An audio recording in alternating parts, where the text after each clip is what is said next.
A la carne de cañón. Generalmente, sí, ¿no? A los negros e hispanos en el caso de las guerras de los Estados Unidos, y ya después aparece el comandante en jefe, solamente como disfrazado más Sí. bien, Y ni quién se lo crea, ¿no? pues no, evidentemente. Esa es la vía antigua. Y la vía moderna es más complicada porque en la época moderna surge el individuo en realidad como una entidad suprema.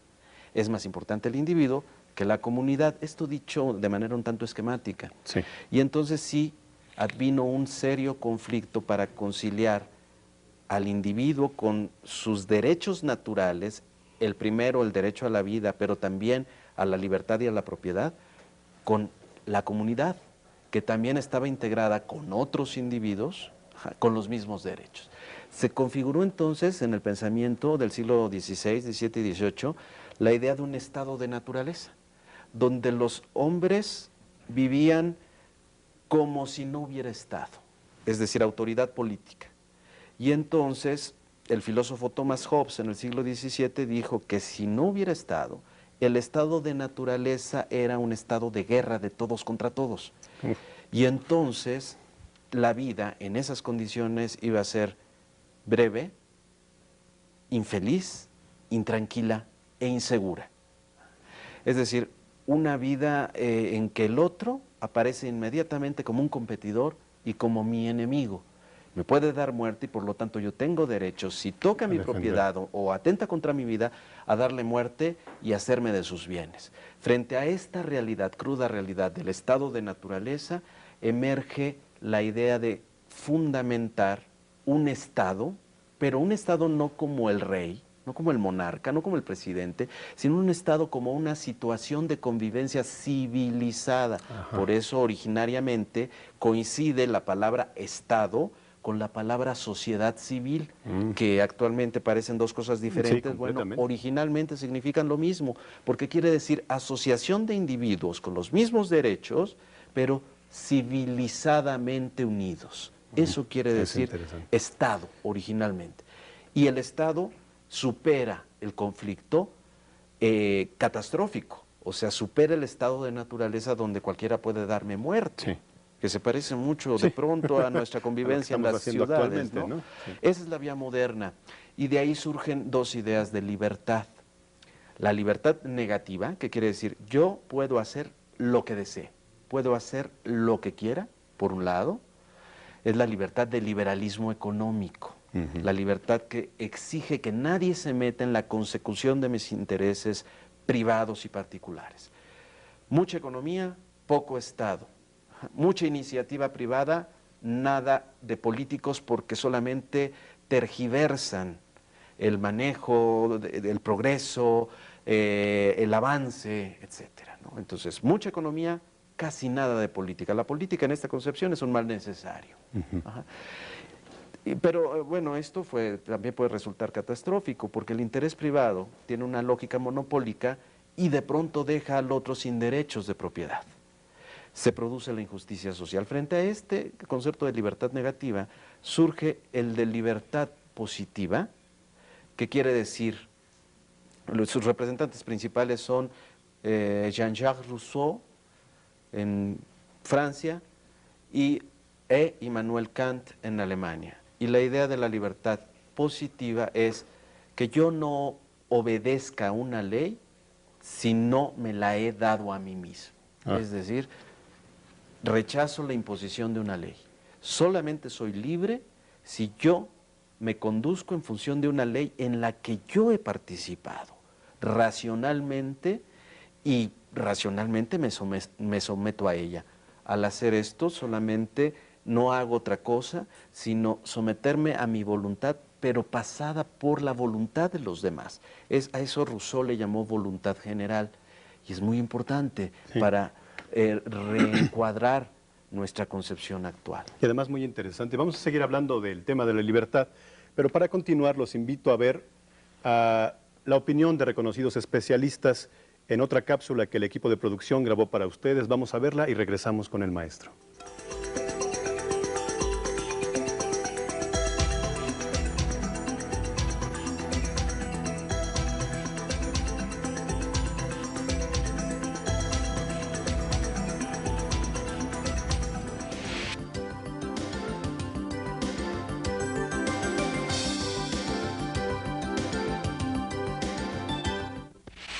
siempre ha habido relación entre normas sociales, ya sean expresas o no, y las decisiones libres del hombre. Sin embargo, en el plano estrictamente teórico, creo que la ética puede fundamentarse a partir de la libertad del hombre, considerado tanto en sociedad como individualmente. Creo que los principios fundamentales de la ética, es decir, las normas fundamentales de la conducta, deben ser normas aceptadas libremente por el individuo. Se puede tratar y pretender que las normas tengan validez universal, que valgan para todos, pero lo importante es que resulten de esta decisión libre, claro, de acuerdo con principios racionales, de acuerdo con toda una serie de cuestiones históricas, sociales, pero la fuente última debe ser la libertad individual. No podemos concebir de ninguna manera al hombre, por más que afirmemos la libertad del hombre, fuera de la sociedad.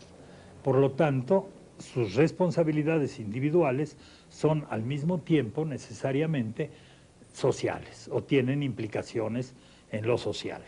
Creo que lo importante desde el punto de vista ético y también desde el punto de vista jurídico es lograr justamente que no haya conflicto entre la formación, el desarrollo individual, la libertad individual y los principios que deben regir la vida en común, la vida social.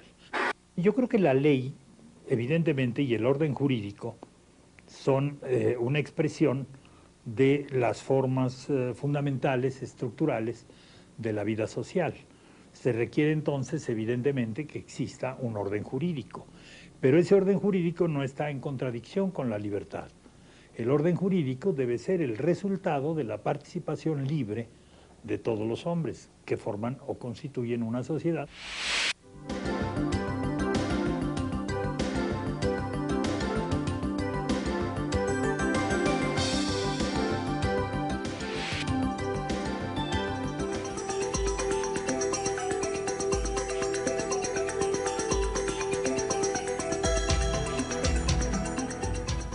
Maestro, acerca de esta cápsula que acabamos de ver, ¿quisiera usted agregar algo más? Claro, es un tema interesantísimo, porque en realidad plantea un gran problema. ¿Cómo hacemos para conciliar la libertad individual y el bienestar general en términos de responsabilidad social? Sí. ¿Sí? Por supuesto que es deseable que nos rigieran nuestra conducta principios éticos reflexionados, racionalmente fundamentados. El problema es que una parte de la naturaleza humana sí es lo que los griegos describieron con la palabra logos, es decir, lenguaje y pensamiento, conceptos, capacidad de reflexión. Esa es una parte de nuestra naturaleza humana, ¿no?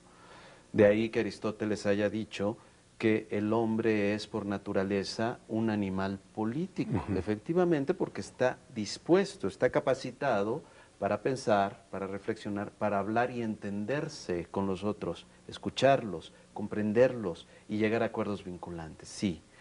Y la otra parte de la naturaleza humana, aquella que, sobre la que indagó, por ejemplo, el propio Aristóteles, pero en su libro de la Ética, aquella obscura parte de los seres humanos que tiene que ver con nuestro instinto, o para decirlo freudianamente, con nuestra pulsión, no solo de vida, sino también con nuestra pulsión de muerte, que puede ser autodestructiva, pero también destructiva de los demás.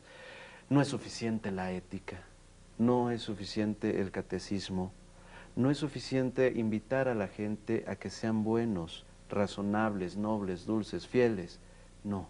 La verdad es que vivimos fácticamente, realmente, en un mundo muy conflictivo, en donde impera el principio canibalesco, de destrucción del otro o instrumentalista. El principio instrumentalista de usar al otro como si fuera una cosa para mi propio beneficio.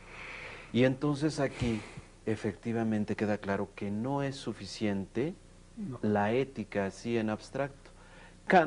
Immanuel Kant que pensó muy bien estos temas, decía que en efecto, por más que llegáramos a imperativos racionalmente construidos para invitar a la gente a que fuera racional en su conducta o en su comportamiento respecto del otro, señaló que no es suficiente esta invitación, esta moral, esta ética, y consideró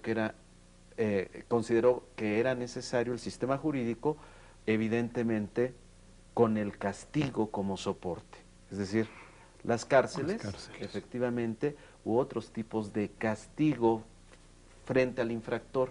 Entonces ahí nos acercamos a la concepción del Estado, ya no solo como una convivencia, una unión o una forma de convivencia, sino al Estado en su rostro coercitivo, en su rostro represor inclusive, para que efectivamente se hagan cumplir las leyes, porque la moral tiene leyes, pero esas leyes son incondicionadas, ¿no? Es decir, si no las cumples, bueno, pues allá tu conciencia. Sí, allá tú. Las leyes jurídicas, en cambio, dicen, si no las cumples, te haces acreedor a un castigo. Este castigo. Ajá. Y eso, precisamente por esta especie de pesimismo antropológico de algunos filósofos, entre los que se encuentra el que ya dije, Thomas Hobbes e Immanuel Kant, precisamente partiendo de ese diagnóstico pesimista de la naturaleza humana, consideran que es necesario ponerle frenos a los humanos sobre la base de su miedo a ser objetos de coerción. El problema es ahí político, es decir, quién y cómo suministra la violencia legítima y el monopolio del castigo. Sí, entonces es una cuestión en la que tenemos que pensar de manera más amplia. Sí, claro. La ética, desgraciadamente, ha recurrido a esta invitación a que seamos buenos. El problema es por qué no somos buenos, ¿verdad? ¿Por qué nos está carcomiendo el conflicto? ¿Por qué no hemos podido reconducir el conflicto por vías civilizadas, racionales, dignas de los seres humanos?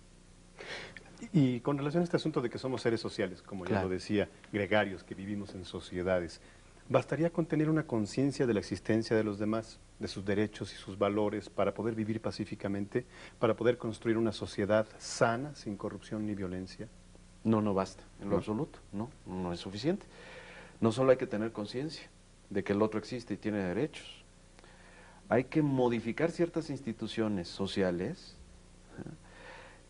pero pasando por el acuerdo de todos, y eso no es siempre sencillo, no es sobre todo en sociedades complejas. Sí. Ya no podemos estar pensando en términos de la polis antigua, de la polis griega, ¿no? Que es una especie de barrio, un pequeño espacio geográfico, ¿no?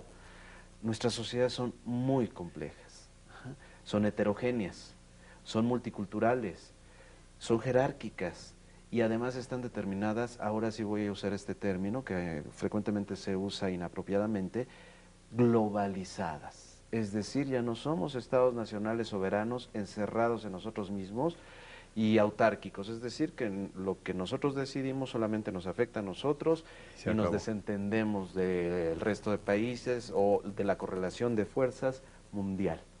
El mundo es muy complejo y hay una lógica mundial que está por encima de nuestra voluntad, y es la lógica del valor de cambio, y esa lógica sí imprime su huella en cada individuo y le dice a cada individuo, actúa de tal manera que puedas obtener del otro tu provecho individual, y esto es lo que nos destruye internamente, nos desgarra como sociedades, porque si el otro es, primero, un competidor, segundo, un enemigo, y el otro, un instrumento para que yo obtenga mi placer, mi bienestar, entonces yo estoy sacrificando al otro en realidad. Entonces no basta con pregonar que haya conciencia de que el otro también tiene derechos. También hay que cuestionar, por lo menos profundamente, esta utilización múltiple de los seres humanos como si fueran cosas, y a la que todos nos prestamos precisamente para subsistir. Claro. En esa conciencia de que nosotros también somos el otro. Exactamente. ¿No es cierto? Sí. Claro. Un poco para precisar conceptos, ¿podría decirnos qué significa eso de la responsabilidad social? Sí.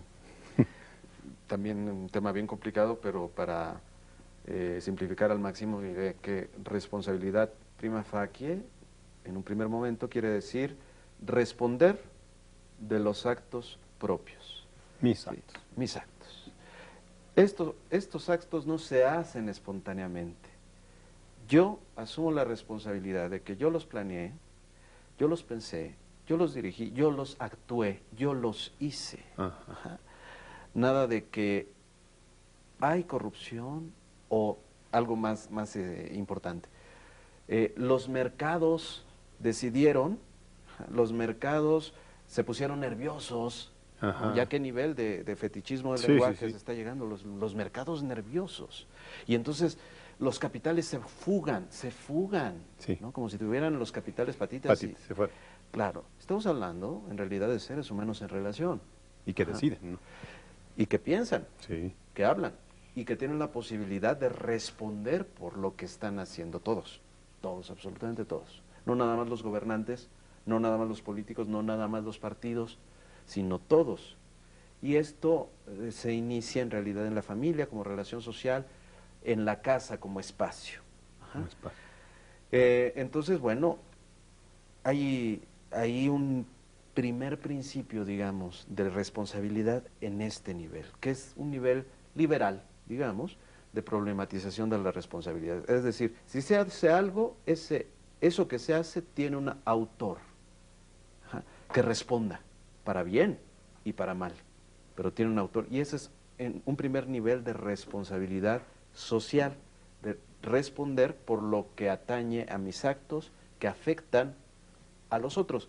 Y no hay actos que yo efectúe que no afecten a los otros. Claro, todo aunque tiene una sea, consecuencia. efectivamente, aunque sea a largo plazo. Claro. ¿sí?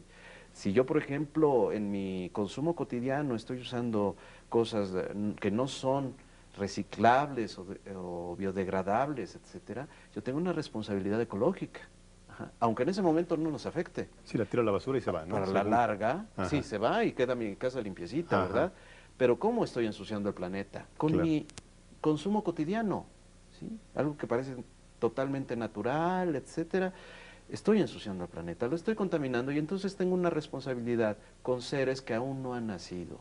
Ajá. Y esa es responsabilidad social. La responsabilidad en tanto habitantes de este planeta también entra en este concepto que de pronto si no lo precisamos se nos va, como se nos escapa, se nos difumina, de responsabilidad social.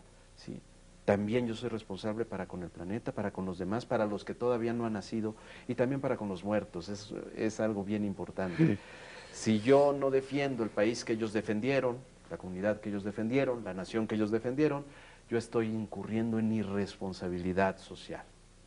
Entonces, bueno, ese es el primer nivel que yo veo de responsabilidad social y el segundo es más radical, es de estirpe cristiana y tiene que ver con responsabilizarme por el otro.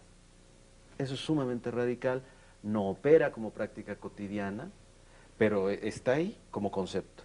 Responsabilizarme del otro, es decir, si el otro no come bien, si el otro no tiene vestido, si el otro no tiene posibilidad de acceder a un servicio de salud adecuado, digno del ser humano, o a la educación, ajá, entonces yo estoy incurriendo en irresponsabilidad social. Ajá. Responsabilidad social quiere decir hacer algo yo por ese que ha quedado marginado de esos bienes que son sociales. Perfecto. Pues están mucho más claros los conceptos ahora.